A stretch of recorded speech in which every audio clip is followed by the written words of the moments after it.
baka maiyak tayo dito. Sabi sa akin ni Direk, Kuya Atong, maraming salamat ha, ginagaling. Pinapasalamatan niya ako dahil dun sa ginawa ko. Siya yung dahilan kung bakit ang saya-saya ko uli, ang dynamic ng buhay ko dahil naramdaman ko ulit umarte. Estado! Ito hapit po mga kaibigan. Nandito po tayo sa isang element po sa eskweta. Andito na po, kinangkam na po ito ng mga gerero at ng mga tauhan po nila. At hindi ko po alam kung anong mga susunod na mangyayari. I think ang pinaka-natutunan kong pinakamahalaga dito ay yung humility. Alam nyo, napaka mapagkumbaba halos po ng lahat ng katrabaho dito. At nagsisimula po yan, syempre sa ating direktor, si Direk Coco Martin. Wala na yata ako nakitang taong ganong ka-humble, maliban siguro kay FPJ talaga. Alam nyo, napakaswerte ko nga po, kasi nung bata po tayo, artista po tayo, at ilang beses po nating nakasama si FPJ. Napakaganda po ng karakter ko. Ako po si Katotong Abet, isa pong tunay na reporter.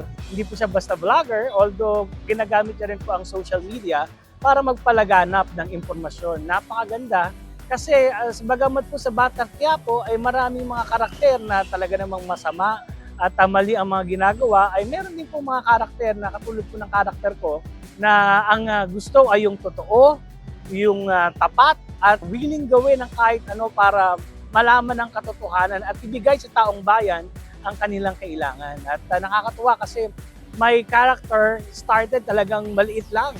Pero hanggang tumatapos po, dumahaba ang mga ginagawa po at naging kapartner na po ni Tanggol si Katotong Abet sa paglaban sa kasamaan. With Direk Coco na ganun pala siya talaga kagaling. Kasi meron akong eksena na hindi naman talaga ako dapat doon kasama. Tinulungan ko na si Mang Marsing at saka si Nita. Tapos biglang sabi ni Direk Coco, hindi, ngayon na tayo magkikita, Kuya Atong. Ha? Biglang ang haba ng eksena, napakaganda ng location. Tapos yung mga dialogue, pak. Ako, ang galing ng mga kasama kong artista. Ang galing ni Direk Coco kasi instant. Instant yung naisip niya yun. Nasa eksena mismo ako, artista mismo ako, naiiyak mismo ako ka namang Marsing. At yun, para sa akin, yun yung magic. Yun talaga yung magic ni Direk Coco, yung bigla niyang naiisip kung paano niya pagagandahin yung eksena. Yun hindi ko talaga makakalimutan. Pinaka-favorite character ko si Mando. Kasi si Mando, para din siya yung character ko, puro kabutihan lang yung ginagawa ni Mando. Ginagawa niya yung tama at isa siyang tunay na kaibigan. Kasi normal sa tao yung magkamali. Pero kahit nagkakamali yung kasama niya, nililigtas pa rin niya. Favorite scene ko nga, hindi pa ako kasama sa Batang Quiapo noon, yung tinutulungan niya si Rigor, nung nagnakaw si Rigor, tapos yung confrontation nila, umiyak ako noon nung pinapanood ko Kaya favorite character ko si Mando. May oras para magbago. Bibigyan tayo ng maraming pagkakataon para magbago.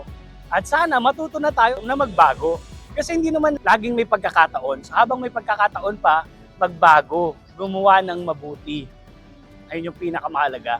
At wag tayong basta-basta maghusga. Minsan kasi ang tao gumagawa lang ng mali, pero kapag naitama naman ang landas, at kapag sama-sama tayo nagtutulungan, mas maganda ang ating kinabukasan. Yung nakuha natin sa Batang Quiapo, professionalism. At no one is perfect, but working together would create a beautiful product. Dapat marunong tayong tumaggap ng mga kritisismo. May maganda at may pangit na uri ng kritisismo, pero pag nagkatrabaho ka, dapat marunong kang tumanggap ng kritisismo. Unang-una, kung sino yung nakaisip, kung sino yung direktor, dapat mong tanggapin. Kasi tandaan natin, ang isang palabas ay vision ng direktor.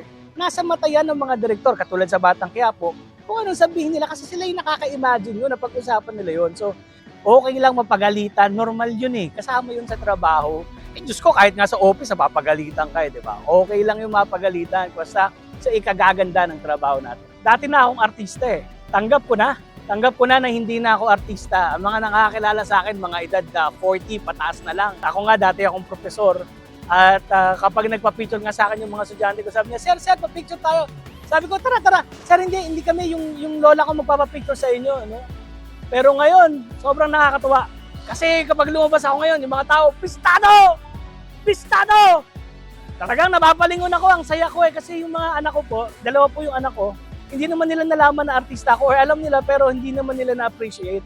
At maraming salamat, Direk Coco, kasi kinuha mo yung yung hindi na artista at napanood nung nung mga anak ko na umarte ako uli. At marami na pong mga offers sa akin ngayon. Thank you very much, Direk Coco, at nakilala po ulit ako ng mga tao bilang si Bis Tado. Sa buong CCM Production po, maraming salamat po sa inyo. Napaka-spoiled po namin dito. Ako po ay may karapatang magsabi niyan kasi ako po ay lumang artista. Artista mula nung 80s, 90s, 2000s. So hindi po ganito kasarap. Ang buhay namin noon ay masasabi ko nga, sa pagkain na lang eh. Diyos ko, 4 yung ulam, may sabaw pa. Tapos may matamis pa. Hindi po ganun kasarap ang pagtatrabaho namin noon. Of course, bago na ngayon, may mga tent na. May mga marshal pa. Isipin nyo, may marshal na. Meron pang crowd coordinator. Saka naman nakakita ng ganun, bababa ka na lang ng kotse mo, kukunin na nila yung gamit mo, hindi ka mahihirapan. Very professional po sila at mahal na mahal po nila kami. At kay Direk CM, Direk, thank you very much. No? Iba po kasi kapag yung parte ka talaga nung industriya, naramdaman po kasi ni Direk CM yung paghihirap ng nagsimula sa zero. At ako parang nagsimula po ulit sa zero, ramdam na ramdam ko. Ang taba-taba ko na nga kada makikita ko si Direk CM. Kuya, kumain ka na ba? Sobrang caring at hindi ko makakalimutan nung Thanksgiving party. Alam mo, sabi sa akin ni Direk, Kuya Hatong, maraming salamat ha, ginagaling. Pinapasalamatan niya ako dahil dun sa ginawa ko. Siya yung dahilan bakit ang saya-saya ko uli, ang dynamic ng buhay ko dahil naramdaman ko ulit umarte. Yung mga pagdududa sa sarili ko, kala ko hindi ko na kaya ko pa pala. Direk, sana huwag kang matakot, huwag kang magbago, na tumulong sa mga katulad ko. At hindi mo alam kung gaano mo kami natulungan, kung gaano mo kami napasaya. At huwag kang mag-alala kahit saang lugar, pagtatanggol ka namin. Bata mo ako, Direk. Love you. Ako, maraming salamat po sa inyong panonood at sa mga nagpapapicture at hinihinto pa talaga ako para magpapicture. Kahit hindi ko alam, nakapambahay lang ako, nakakalimutan ko, kilala na pala ako ng mga tao ngayon. Pasensya na po, hindi po talaga ako nagsusuklay. Maraming salamat po at sana po ay suportahan niyo po ang ganitong mga programa, lalo na po ang programa ng CCM kasi alam niyo napakamaraming tao pong gumagawa ng CCM, daan-daan po kami dito.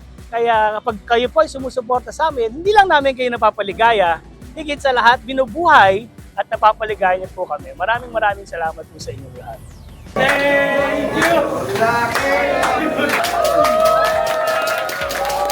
you!